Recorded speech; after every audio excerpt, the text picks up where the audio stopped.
Alright, welcome back. We are Synergy Bonus. Group of guys like to drink a lot and talk about games. And tonight... Tonight, we found the next mighty number 9. Oh, God.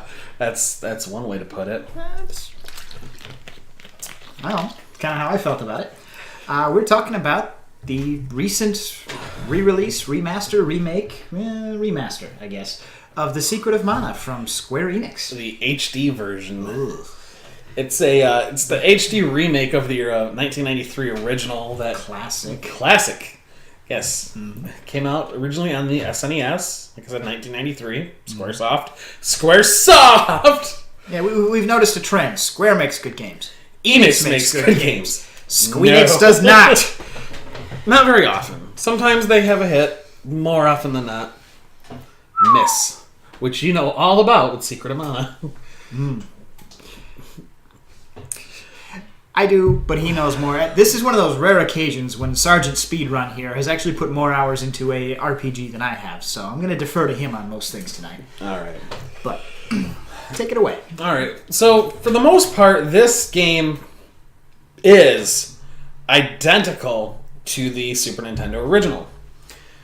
It's how we want a remake to be. The same game with a fresh coat of paint.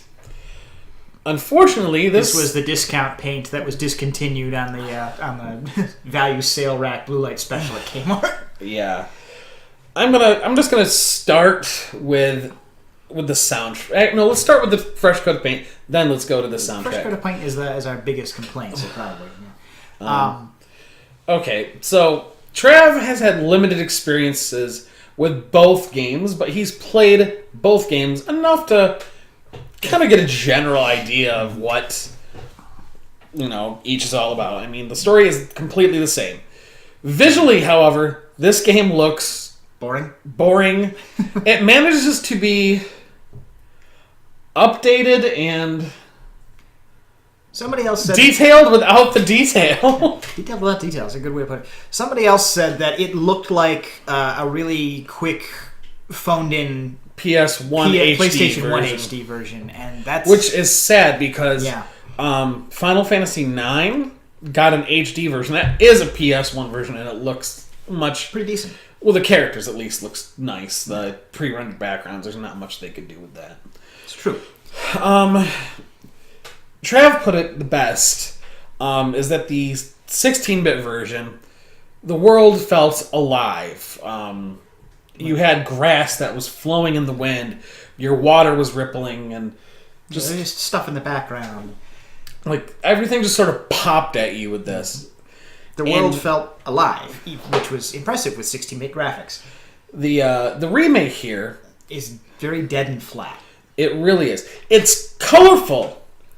Can't deny that. But again, it's colorful. I mean, they put little things in, like there's clouds passing overhead, you got the shadows, and there's butterflies flying around things here. But all movement of grass is just gone. It's all static. The water they tried to make it look more realistic, and yet they made it worse. Like when your 16-bit water looks better than your, what are we at now? 600 I don't know. HD water. It's not a good time. The characters come out. I mean, they're really colorful, and I noticed that the original trio of characters have a lot of detail and love into them. They really do. But which makes sense because you're going to be staring at them for like 20 plus hours. All the other characters managed to come off feeling generic looking. Like the sprites seem to have more detail than these 3D models. Yeah. Thanatos in particular.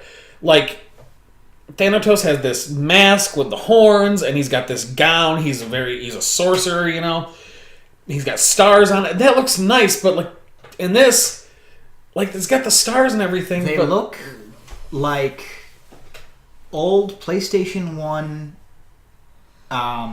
Final Fantasy sprites cosplaying, but like cheap dollar store JCPenney cosplays of the Secret of Mana characters. It tends to have a very generic feel, which is a shame. But graphics don't make a game, and they never have. They can help a game. And they can hurt a game. They can. But for the most part, a good game is a good game is a good game. Because if you got good sound and good controls and a good story, that can make up for it. Now I'm going to jump to the sound. This game boasts a remixed soundtrack. And I hate it. I absolutely hate it. There are some tracks where it feels natural and nice and just good. It belongs. And then if I just click it over to the original soundtrack, which they included, I'm like, that's the secret of Mana I know. That's better. I'm going to leave it on this. And every time I come to a new area, I put the soundtrack back to back. I'm like, nope, we're just going to put it back here, put it back here. See, I don't have the same nostalgia like headphones that he's playing or listening through. We can play Name That Tune any day, and that's it. But because again, I didn't play Secret of Mana when it first came out. I was well into my adulthood when we were roommates after college that I first was exposed to this game. So I don't find the new soundtrack nearly as jarring and disappointing as he does. It's pleasant, but it's very forgettable. It's like elevator music now. And I think that's why I don't like the Whereas remix. The original, forgettable. The original MIDI stuff in 16-bit was very punchy and very action and upbeat and all that. And this is, I mean, it's the kind of like weird pop stuff you'd expect to be going on in the background as you're shopping around Wegmans, waiting for your sub to be finished. Oh man. Okay. Okay. But there's another bit of sound to this one, isn't there? What's that? There's another bit of sound to this. It was a big selling point for the remaster. They voice acted everything. I kind of blocked the voice acting. It's below subpar. It feels, I wouldn't say phoned in, but it kind of reminds me of... We're going to take someone who has no business voice acting. You're going to voice act this character. Grab a random intern and drag him in here for like your daytime talk radio drive to work thing. But actually, I was going to say it kind of reminds me of the voice acting in Blue Dragon. It's very flat. It's somebody who's reading a line, not really doing a voice. There's no emotion. Yeah. What was I was just playing something recently where it's like a lot of the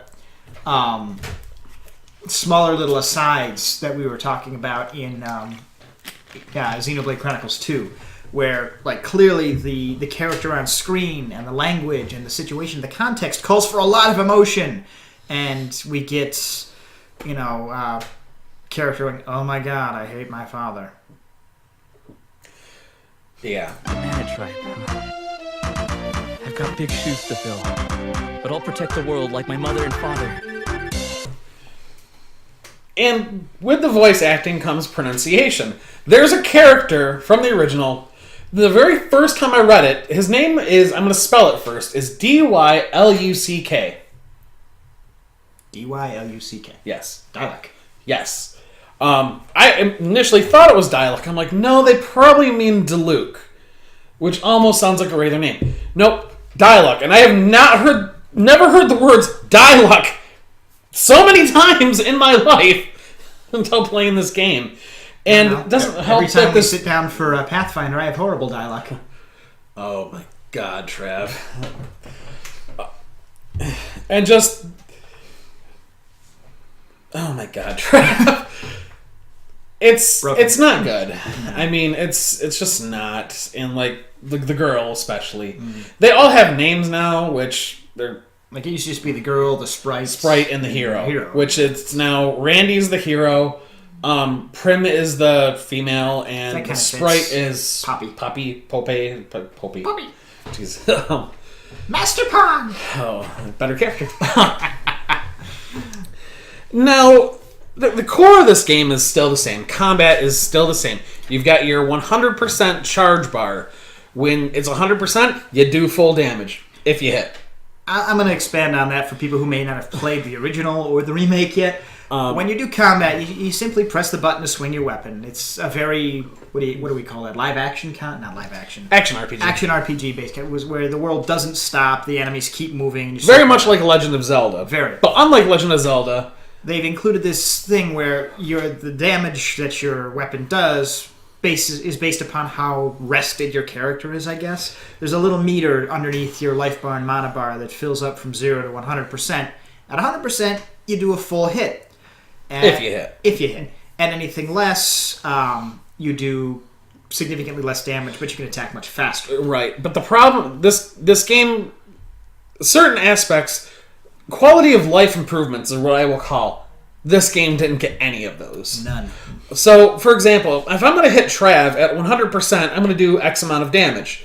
Now, if I hit that button again, it's only going to do like 1 or 2. It's to stop mashing the thing.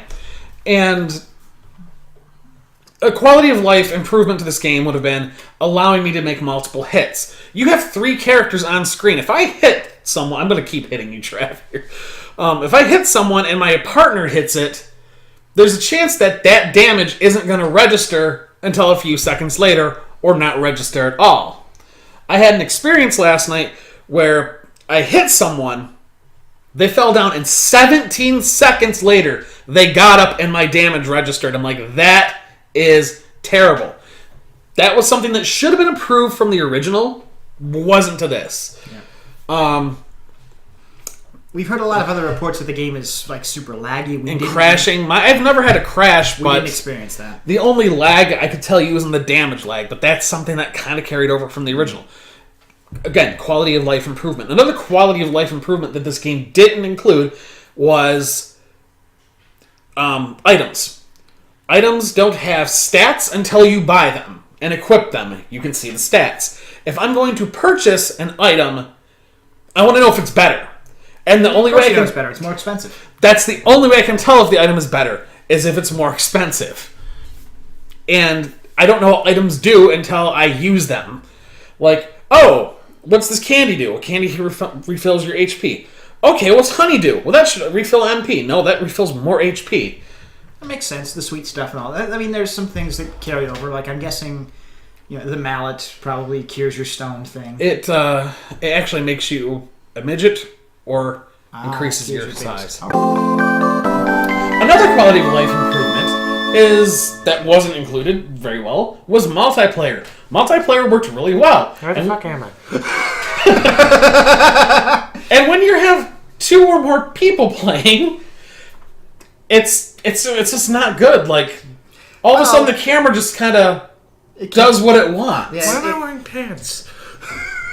For everyone's benefits. You were called to action and pants were necessary. Oh. God damn, I thought I hit the not ready button on the raid. Yeah. Our raid leader, the rogue pulled, so.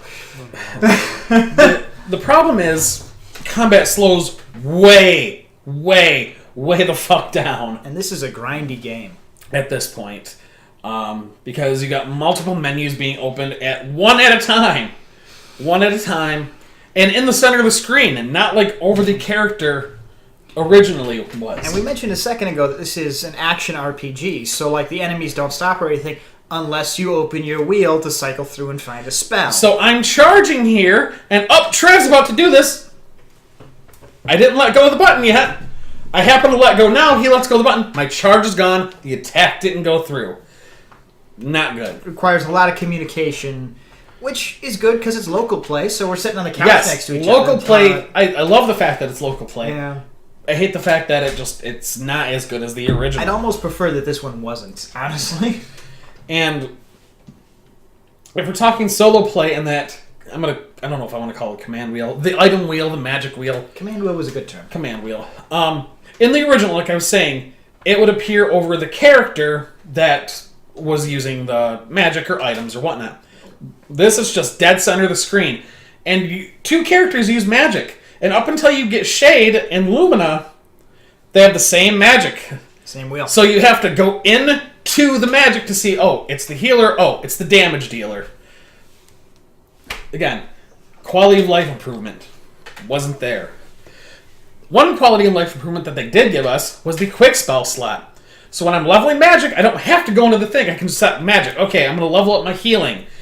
Map it to R1. Oh, he's going to be damaging. Map it to L1. Just mash on those to out of magic. Or if you're in an area where there's a particular damage type that's working especially well against the enemies, quick map it. But right, which I don't do for boss fights. Yeah. But or if you're in a high level area and you're trying to power level, then healing. The other problem is this game is, I feel like it's easier than the Super Nintendo one. Well, that could just be that you're older and more experienced. No, because I played the original one not too long ago, and there's one of the first real bosses is this tiger at the witch's castle.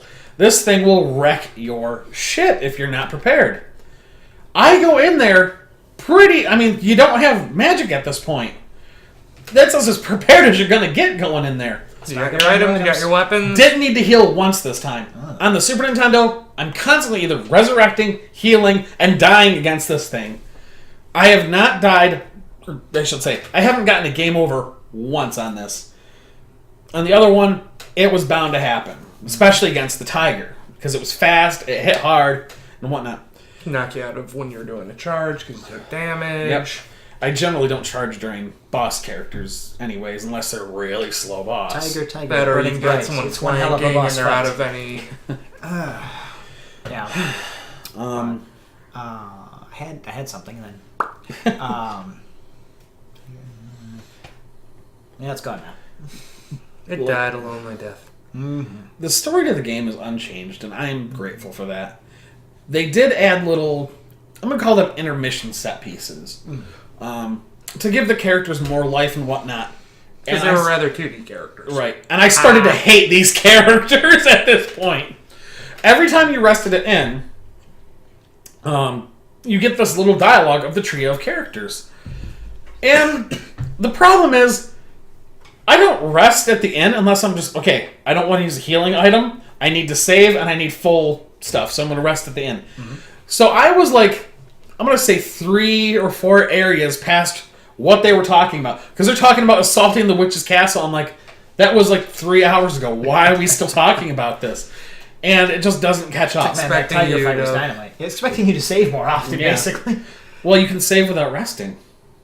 Goes, do you want to stay here? No. Do you want to save? Yes. And the other quality of life thing, I just thought of it. They added autosave. Every time you transition to a different screen, it autosaves. So even if you did get to said tiger and got wrecked, you could try it over and over instead of going through the entire witch's forest again. Oh. The AI is... Bad. Yeah, the AI was never Most good. games with AI. Yes, the AI was never good in this game, but it's somehow worse. Like, I will be in the middle of a fight, getting my ass kicked, and the sprite or Poppy is over there licking a window. I just Just call him the sprite. That's what almost everyone I know does. The thing, the AI, it's basically, what do you call it, the caterpillar following? I'm going to call it the inhuman centipede here, but... they get stuck on nothing. Like, oh, there's one blade of grass right here. I'm stuck on it. And you're running off the screen somewhere else. Your character's over there getting killed by whatever, and it's not good. That is How I walk. frightening. How do walk. How do walk? How do stairs? How shoot web. Hand. How sprite cast magic. How are by be formed? But I wish I wanted to. Oh, How are baby firm? How do sprite cast magic? We must do within stain Santa Claus. That area suck. the area's actually good for leveling your magic, and then you got to go fight Renegade Santa Claus. You can't kill Renegade Santa Claus. Yeah, because he becomes Santa again. That's why that area sucks. Okay. You didn't give me my present when I was 12, you fat bastard. I'm going to kill you now. My last thought on this is the price tag. The price tag is not worth it. I pre-ordered this with high hopes, and I mean, it is the same game. It just feels worse than it was. But the price tag was $40. This game, $9.99 on Steam. and that's the thing. It's on Steam. It's on PS4. It's on Vita, Xbox, arcade probably. but it's not on the Switch. Not on the successor of the program it originally came out on. Shock. No, but you know what? In 'Cause Japan, they released the Secret of Mana collection. Bring it stateside because it's still the original. I had high hopes, and I mean, if I want to play Secret of Mana, this is Secret of Mana, but the original is the better version. Yeah, I could just go play on the little The Super NES Nintendo Mini, thing there. the actual cartridge. I have a friend that has it. If you emulate it, if you do that sort I of played thing. it. No pirates here. Yar. You'd have to be a pirate to keep the authorities at bay. Yo ho, yo ho. Joke's lost on him. I can't recommend this game really to anyone. It's Mighty Number 9 all over again. Just no. Oh my god, that reminds me. The mouths don't move when they're talking. There's dialogue, yeah. I mean, no. No. Like, do you remember at the very beginning when they're on the log? There's Timothy, Elliot, and then the hero. Before he gets the rusted sword. Elliot has that big, like, teethy grin and whatnot when he's talking. 3D, that mouth doesn't move, and he's talking. So it's kind of like the level of graphics for the remake of Final Fantasy IV, where the sprites' mouths don't even move when they have voice acting going on. Exactly. Yes. Exactly. Yeah. Let me give it... That was on the DS, so I can accept that. Right. Now, I wonder, because this is also like on the PS Vita, isn't it? Yeah. Do you think that the lack of graphics and the lack of moving mouths and stuff like that is because of that decision? The Vita is more powerful than a PS2 is. It can actually scratch run that. PS2 games. I just think it was poor. It was laziness. It was pure laziness. On They were Square's probably part. trying to cut They corners and cut try to corners, save make a some- quick cash grab based on a nostalgia factor, and a lot of people, myself included, It did feel rushed. totally did that, and it didn't. What is going on over there? Cat. Well, Valia is being a cat. She's not being a princess. That is still more interesting than this remake of Secret of Mana. And with that, good night And good gaming. and good gaming.